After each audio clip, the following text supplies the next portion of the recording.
The air across South Africa feels unnaturally heavy, as if even the wind is holding its breath. Streets that once echoed with laughter and daily chatter now carry a quieter rhythm, a tension that hums beneath the surface. Mothers pull their children closer while walking. Taxi drivers keep the radio volume higher than usual, waiting for the next shocking headline to drop.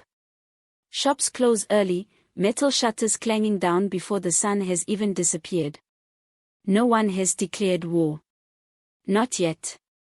But the nation stands at the edge of something dark and irreversible, an unseen precipice that threatens to rewrite its destiny.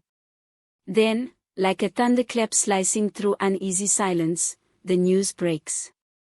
A message spreads through every street, every phone, every home. The South African National Defence Force has issued an ultimatum to President Cyril Ramaphosa: resign within 48 hours, or face consequences beyond imagination. It's the kind of announcement that no democracy ever wants to hear, a boundary no military should ever dare to cross. And yet, here it is, whispered in bars, dissected on talk shows, and exchanged in frantic text messages. This isn't Parliament at work. It isn't a rally by opposition parties. This is the army, the very institution sworn to defend the Constitution, now demanding that the president step aside. And as the hours tick down, the entire nation holds its breath. How did it come to this? How does a man once hailed as the nation's redeemer become the target of his own generals? Years ago, Cyril Ramaphosa was not just another politician. To millions, he symbolized hope, a man cut from the same moral fabric as Nelson Mandela himself.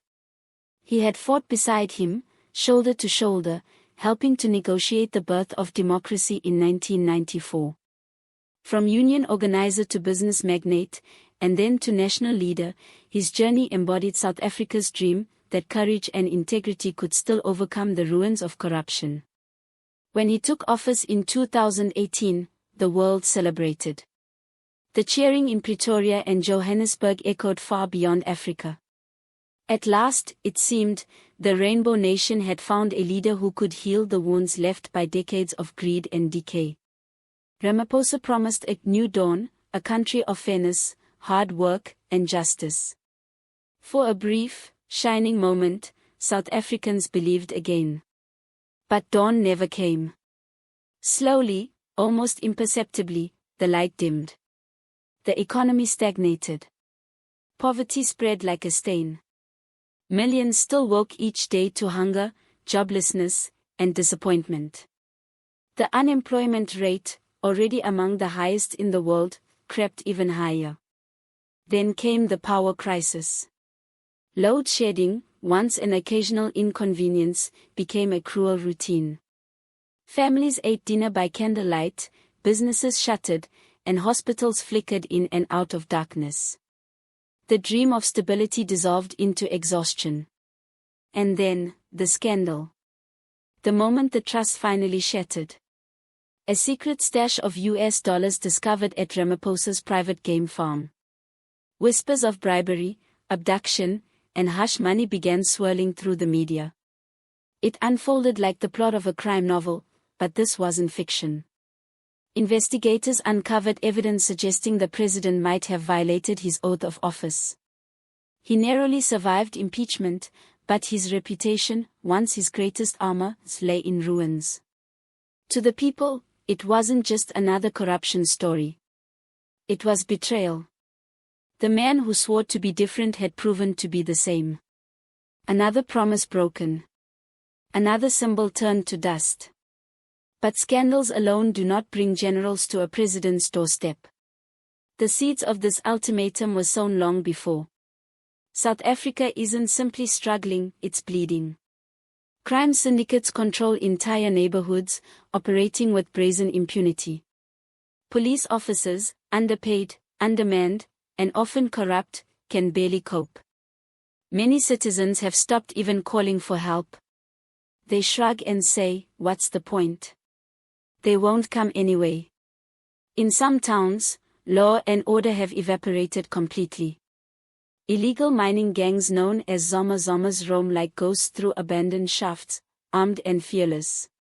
They tear through the earth and the communities above it, spreading violence and fear. The memory of July 2021 still burns in the nation's mind, riots so fierce they claimed more than 300 lives and caused billions in damage. Entire neighborhoods were torched. Some claimed those riots were orchestrated by Ramaphosa's political enemies. Others feared they were a test, a warning of how easily the country could collapse if pushed just a little further. And now, 2 years later, the signs of unrest return. Panic buying. Empty streets after dusk. Soldiers stationed at malls and intersections. The military has been asked to do the job the police can no longer handle. But soldiers are not peacekeepers, and their patience is fading. Behind closed doors, in the barracks and command centers, whispers have grown louder. The generals have come to a chilling conclusion that civilian leadership has lost control. In their eyes, the president is paralyzed, trapped by internal battles within the ANC, unable to act, unwilling to lead. To them, Ramaphosa's inaction is not merely weakness. It's danger, a threat to the survival of the state itself. And so, beneath the veil of night, something extraordinary unfolds. A convoy of unmarked vehicles glides through Pretoria's darkened streets toward the presidential compound. Inside those cars are not ministers or party officials, but generals. Men who command battalions, tanks, and jets. Men who do not deal in speeches but in power. There are no cameras. No reporters. No formal announcement. Just the quiet footsteps of history entering the room. What followed behind those closed doors has not yet been made public. But what is clear is that a line has been crossed, a line that separates democracy from something far more uncertain. Now, with less than 48 hours on the clock, the fate of an entire nation hangs in the balance. Will the president step down? Or will South Africa witness the most dangerous confrontation since the end of apartheid? The countdown has begun, and with every passing hour, the silence grows heavier. Because once the army places its hand on the scales of power, there is no turning back.